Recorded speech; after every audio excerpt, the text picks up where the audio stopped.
নমস্কার, শুভ দুপুর। চলো আজ দুপুরে কি রান্নার আয়োজন হয়েছে তোমাদের সাথে শেয়ার করি।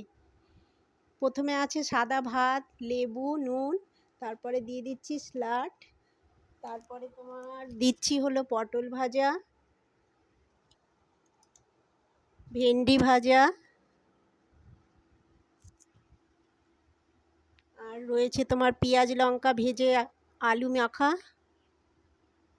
আর দুটো মাছের ডিম ভাজা, এক পিস কাতলা মাছ ভাজা,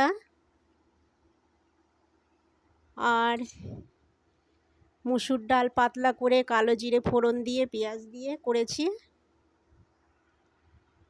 আর সাথে তো এখন আমের সময়, আম তো থাকবেই।